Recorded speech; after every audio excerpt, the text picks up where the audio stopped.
Hey there, physics pals. Paul Lake here with another physics problem solved. I hope you're doing well. And in this one, we're going to be talking about electric potential. We're going to find the work needed to move electrons through a potential difference. And we're going to be using these concepts, the definition of potential difference, Avogadro's number, and we're going to be drawing a picture of some electric fields and showing how the potential difference changes in that field. So yeah, let's read the problem. And it says, how much work is done by some outside agent like a battery or generator or you, I don't know. How much work is done in moving Avogadro's number of electrons, from an initial point where the electric potential is 9 volts to a point where the potential is negative 5 volts. Draw a qualitative sketch that shows how this charge, or this group of charges, moved through an electric field to achieve this result. And this is a little bit vague, this sketch. And actually, I added this to the problem. I get my problems from my tutoring clients. Check in the description for a link to get a hold of me. We'll give you information to get a hold of me if you might benefit from my tutoring services. I'm pretty good, and I can save you a lot of time and stress. So anyway, check that out. So, but anyway, I added this to the problem. It's a little vague.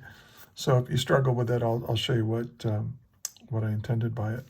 But this was from one of my students. So anyway, let's get started now. I suggest you pause the video right now and give it a try yourself, and then unpause the video to check your work with mine. All right. So what are we given? Well, we have an Avogadro's number of electrons. So we have electrons, and I'll just put times I used to joke around with my students back when I was a teacher. I would call it Avogadro's numbers, and I have a hard time saying Avogadro. Let's see. What was that? 6.02 times 10 to the 23. So that's how many electrons we have. And we're going to start at a voltage of 9 volts. So that's my initial voltage is 9.00 volts. And we're going to move it within this electric field to a point where the final voltage is negative 5 volts. And what are we trying to find? Well, we want to know how much work is done, and I'll just say work like that. And also we want to draw a sketch. So I'll just put sketch like that. Okay. So let's solve. Okay, so this is kind of a basic problem when you're first learning how to use potential difference, and particularly in an electrostatic situation. The field isn't changing with time or anything. And so, but what is the definition of potential difference? Well, the variable is delta V. And by definition, it's equal, and I'll put 3 like this, it's equal to the change in, not G, that's a gravity field, the change in electric potential divided by the charge, divided by the charge. Now the work done on it is what results in this in a change of. So we can say that the work results in a change in electric potential. And that is going to be equal to the charge times our change in, times our potential difference, our change in potential. Sometimes we call it a change in potential, sometimes we call it a potential difference. All right. So this tells me what to do. If the work that some outside agent does results in a change in voltage, the work results in a change in electric potential energy. This is potential energy. That's going to be equal to the charge times the change in voltage. All right.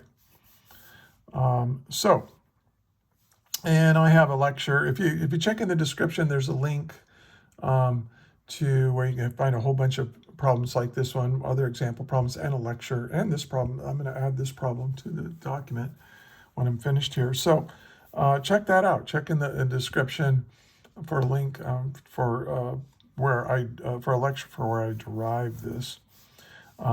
So let's get to work here. So this means to find the work done, I have to find the charge. Well, what is the charge? Well, the charge is the charge on an electron times Avogadro's number, because this is how many charges we have. Well, one electron, you should know this, is 1.60 times 10 to the negative 19 coulombs of charge. So that's the elementary charge, the charge on one electron. You don't find smaller charges than this in nature. All right. Don't talk to me about quarks. Okay, they don't exist independent of each other. Anyway, sorry, I digress. Let's get, and what is the change in voltage? No, we're still finding the charge. This is the charge on each charge, but how many charges do we have? Well, this is the coulombs. Actually, one way of thinking about this is coulombs per electron. Well, how many electrons do we have? Well, we have 6.02 times 10 to the 23 electrons. So you can kind of see the number of electrons cancel, and this gives me my total charge. Okay, so let's figure that out.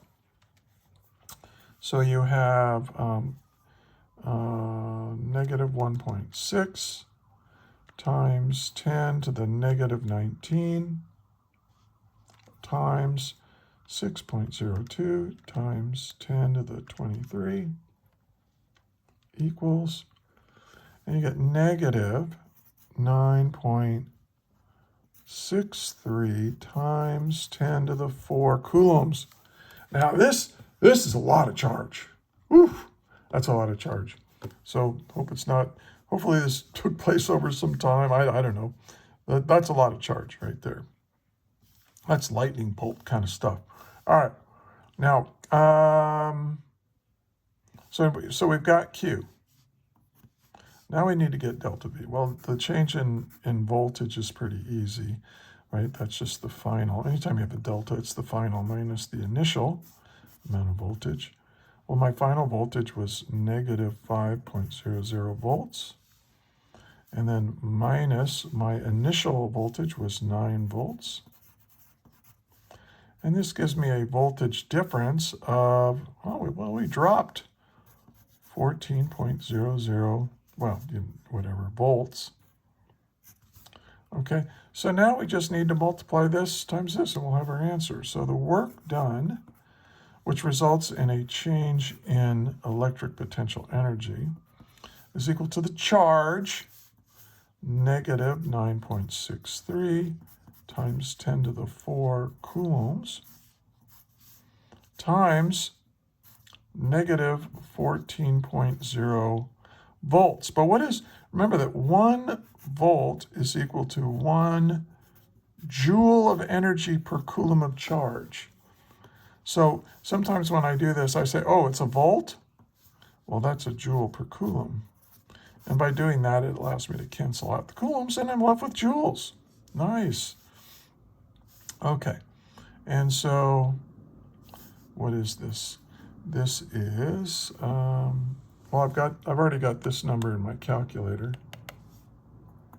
So I'll just multiply it times negative 14 times negative 14 equals positive 1.348. I'll put 5 times 10 to the 6 joules. So that's how much work had to be done to move that group of electrons through that potential difference.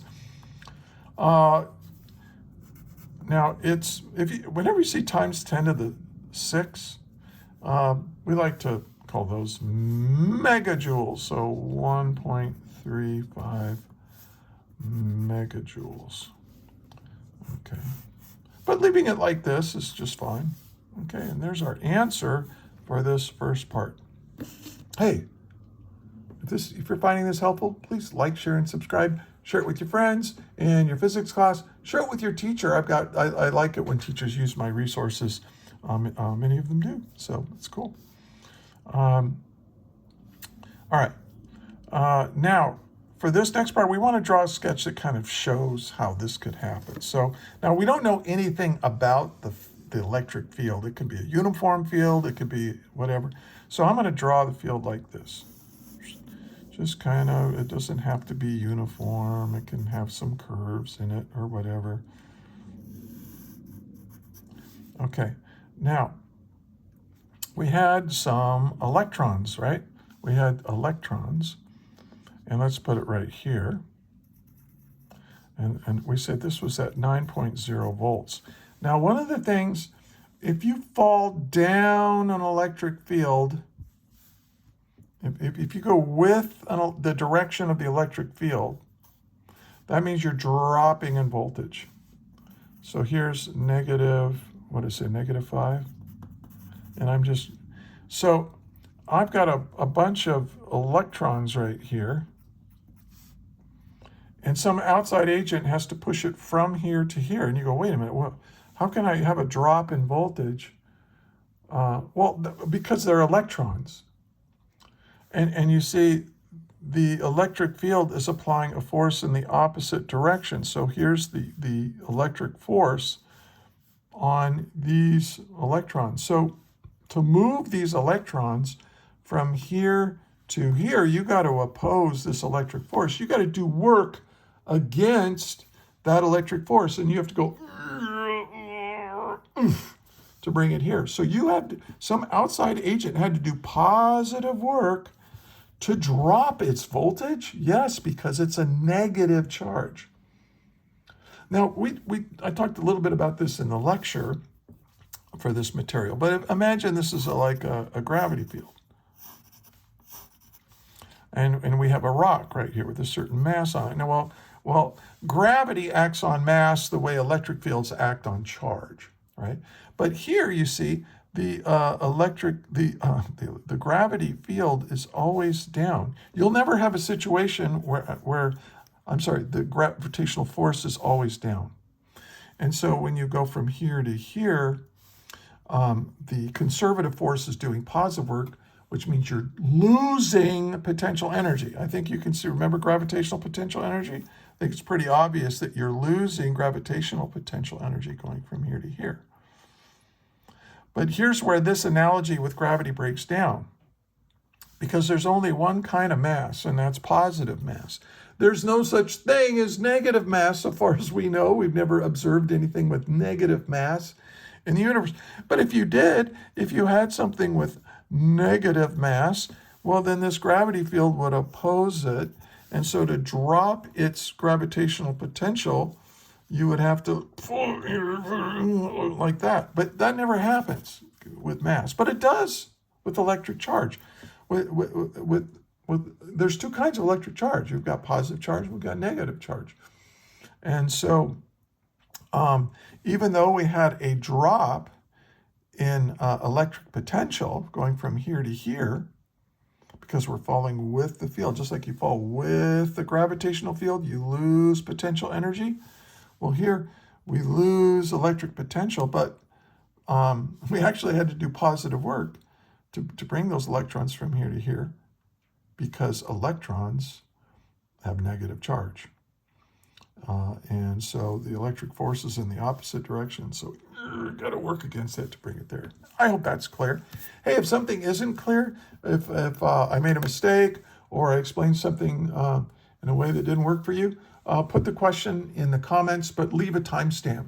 And if you do that, if you ask a good faith question and you put a timestamp there, I will answer your question, because I don't have a very big channel and I have time to do it. I'm a retired physics teacher, so cool.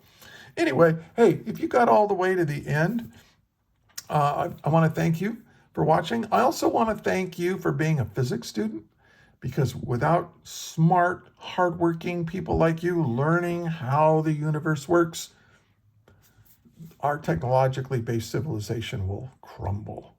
You are doing something very important, and you are very important. The work you're doing is important here. And so good on you. So keep up the good work. Keep trying. Keep struggling. And until the next video, may the net force be with you always. That is all.